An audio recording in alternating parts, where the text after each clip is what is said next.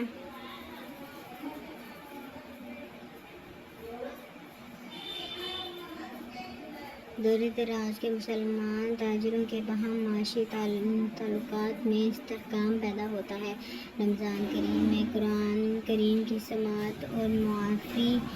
پر غور کرنے سے ایک تاجر کو یہ احساس ہوتا ہے کہ اسے اپنے معاہدے اور عہد کا پاس رکھنا ہے، کیونکہ اہل ایمان کی صفات میں سے ایک اہم صفت یہ ہے کہ وہ اپنے وعدے کو پورا کرتے ہیں۔ اگر دیکھا جائے تو تجارت اس معاہدہ پر بنی ہوئی ہے۔ ایک گاہک کو سامان دیتے وقت ایک تاجر اخلاقی اور قانونی طور پر ایک ساتھ معاہدہ ہی کرتا ہے کہ جو رقم وہ وصول کر رہا ہو اس کے معاوضے میں جو ایسی سہولت سروسز اور گاہک کو دے رہا ہو وہ وصول شدہ رقم کے ساتھ جائز مناسب کی ایک ماہ کی مسلسل تربیت اس کی عہد پورا کرنے اور اعلیٰ معیار کی اشیاء فروخت کرنے کی عادت کو پختہ کر دیتی ہے، اور اس طرح روزہ ایسی اچھی تجارتی عادت کی علمی تربیت فراہم کرتا ہے۔ روزہ ایک تاجر کو کاروباری معاملات میں ناپ تول میں کمی نہ کرنے کی تربیت دیتا ہے۔ قرآن کریم سابقہ اقوام کے تذکرہ کے ذریعے یہ بات سمجھتا ہے کہ جب حضرت شعیب علیہ السلام کی قوم نے ناپ تول میں کمی کی، ان کے لینے کے پیمانے اور دینے کے پیمانے مختلف ہو گئے، تو اللہ تعالیٰ نے ان پر عذاب بھیجا اور ان کی قوم کو تباہ کر دیا گیا۔ رمضان اشیاء کو خود غشی فروخت کرنے والے تاجروں کو خصوصاً یہ پیغام دیتا ہے کہ وہ اپنی کم ناپ تول کی عادت کی اصلاح کریں۔ ایسے ہی یہ صنعت کاروں کو پیغام دیتا ہے کہ ٹیکسٹائل کی انڈسٹری میں ان کے سود کا وزن وہی ہو جس کا معاہدہ انہوں نے اپنے گاہک سے کیا ہے۔ ایک پھول فروش کو روزے یاد دہانی کرتا ہے کہ وہ تولتے میں ڈنڈی نہ مارے، ورنہ اس کے کاروبار کی برکت اٹھ جائے گی اور وہ اللہ تعالیٰ کے عذاب کو مستحق بن جائے گا۔ موسم حج کی طرح موسم رمضان بھی بعض اشیاء کی کھپت میں اضافے کا باعث ہوتا ہے۔ ان میں کھجور، دودھ اور دیگر مشروبات جیسے پھولوں کے عرق، چنانچہ رمضان کے آغاز سے قبل ہی تاجر ان اشیاء کے بڑے مقدار میں حصول کے لیے جہاں کہیں ان کی پیداوار ہوتی ہے وہاں سے درآمد کرنے میں مصروف ہو جاتے ہیں۔ اس طرح عالمی طور پر اشیائے خود نوشی پیدا کرنے والے کی اہمیت فرائی ہوتی ہے اور وہ رمضان کی خصوصی ڈیمانڈ پر مانگ کو سامنے رکھ کر اپنی پیداوار صلاحیت کا تعین کرتے ہیں۔ اس طرح رمضان تجارت اور شکار کاری میں اضافے کا باعث بنتا ہے۔ پھل اور کھجوروں کی پیداوار کرنے والے زیادہ پیداوار کرنے کے مترادف ہوتے ہیں۔ اس طرح کاشتکاروں اور تاجروں کو اپنی کاروبار کی منصوبہ بندیوں میں آسانی ہو جاتی ہے۔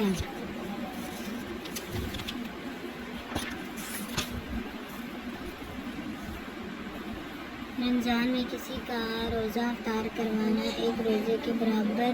اجر اور ثواب دیتا ہے۔ اس سے عام طور پر مساجد اور مدارس میں بڑے پیمانے پر افطار کرنے والے بندوبست کیے جاتے ہیں اور اہل محلہ یا محترم محفوظین کو افطاری اور کھانا کھلانے پر دل کھول کر خرچ کرتے ہیں۔ اس طرح پورے مہینے کے دوران روزانہ ہزاروں افراد کے لیے رضاکارانہ طور پر کھانے کا بندوبست کیا جانا بھی تجارت کو فروغ دیتا ہے۔ رمضان میں معاشی اور تجارتی معاملات میں امانت داری اور صحیح ناپ تول کی عادت اور کی عادت کاروبار میں برکت کے ساتھ ساتھ مارکیٹ میں اچھی شہرت اور اعتماد کو بڑھاتی ہے،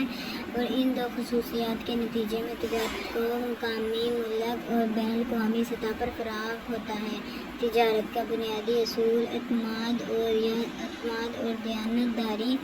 ہے۔ دیانتداری ہے ایمان اور تقویٰ کا مفہوم یہی ہے کہ ایک شخص اپنے معاملات میں اللہ تعالیٰ کی خوشی کے لیے دیانت کا رویہ اختیار کرنے، نبی کریم صلی اللہ علیہ وسلم